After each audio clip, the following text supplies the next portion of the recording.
So hello there, my discomfort amigos. And whether it's physical pain, emotional turmoil, or just plain old awkward situations, we have all been there, and I'm especially guilty of this. The really uncomfortable, cringy, and I wish I was somewhere else moments that make us want to curl into a ball and just disappear. So side note, as you can see, I'm still moving around in Portugal, and right now I'm currently at Madeira, and my upload schedule is really hectic right now, and I am sorry for that. Moving on. But what if I told you that discomfort doesn't have to be your enemy? In fact, if I even think about my own past, avoiding discomfort can make things way worse in the long run. So buckle up, because this time I dove really deep into the topic. And I did a lot of research on this, and here are 4 ways that discomfort creates more discomfort and how to break this cycle for good.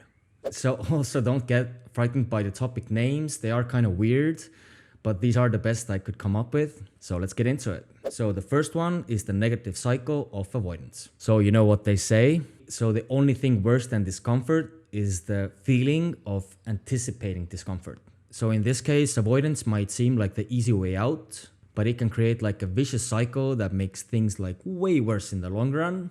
So to break this negative cycle, it's important to approach discomfort in a gradual and manageable way. So this can involve setting small goals for exposure to discomfort and gradually increasing the uncomfortable level over time. So for example, every day I take cold showers, and when I started it, I only took them for 10 seconds, but I gradually, second by second, increased the time, and now I can withstand it for 11. Actually, yeah, it's about 30 seconds right now. Also, mindfulness techniques. By being present in your mind and not pushing discomfort away, we can reduce this bad feeling and eventually feel more in control.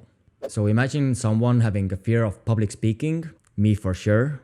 So they may avoid opportunities to speak in public, but this can actually increase their anxiety and make it even harder for them to speak in public. So to break this cycle, they may start to practice speaking in front of a small group of friends and gradually building up to larger groups over time. So by facing your fears in a gradual and manageable way, you can reduce your avoidance and feel more in control. So this brings us to the second point, and it is cognitive amplification. So have you ever had a small little headache turn into a full-blown migraine just because you couldn't stop obsessing how much it hurt? So welcome to the wonderful world of cognitive amplification. So our thoughts can seriously mess with our experience of discomfort. So what do you do if you want to reduce this cognitive amplification?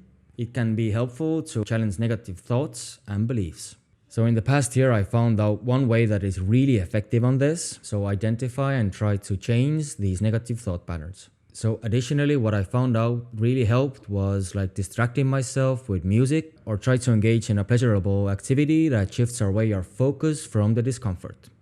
So imagine someone who amplified their discomfort by not clicking the like button. It's just a joke, but if you do like this video, click the like. It will let me know that you do like this kind of stuff, and I will create more. Moving on.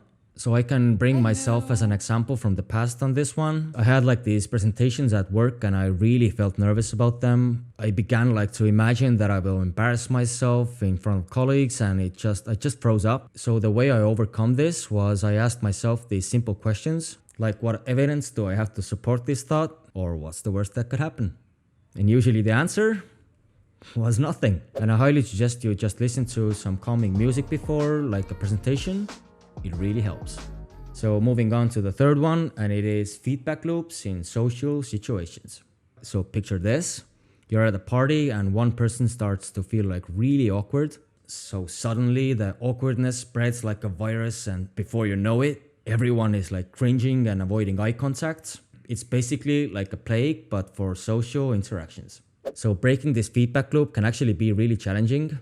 But remember this, discomfort is often a shared experience.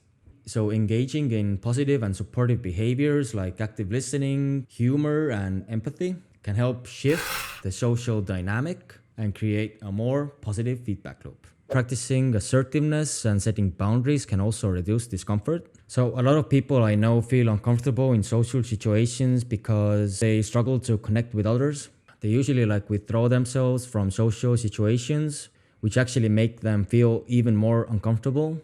So here's what I told them. Engage in positive behaviors like active listening, showing empathy, and asking questions. And this last one is really good because I ask a lot of questions, and mostly it's because I just feel uncomfortable. Also, they can practice their assertiveness by setting boundaries and letting other people know that they have them.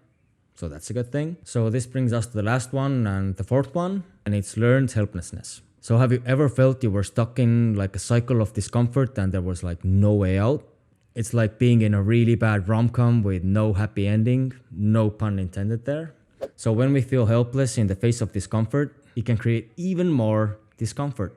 So to break free from this learned helplessness, it's important to identify the areas of your control and focus a sense of building agency. So this can involve like setting achievable goals, practicing self-care, and seeking out social support. Finally, and I really do hope it doesn't come to that, is seeking out like professional help, like therapy or counseling. And these can provide like additional tools and strategies to break the cycle. But stick to me, I'm your therapy dude. Therapy dude.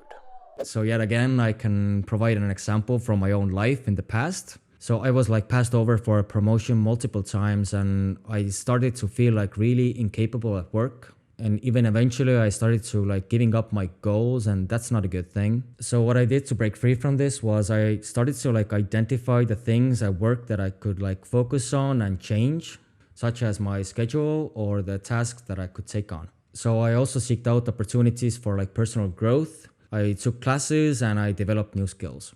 So basically, by focusing on the things you can control, you can build a sense of agency and reduce this feeling of helplessness. Oh yeah. So there you go. So with these tips, you can conquer discomfort, and I can promise you this because I did. And I really do appreciate you watching this. This means the world to me. Also, if you want to be more productive in life, you can watch this video where I explained all the ways that I got to be more productive, and it really did help me. So thanks for watching, and I'll see you in the next one. Peace.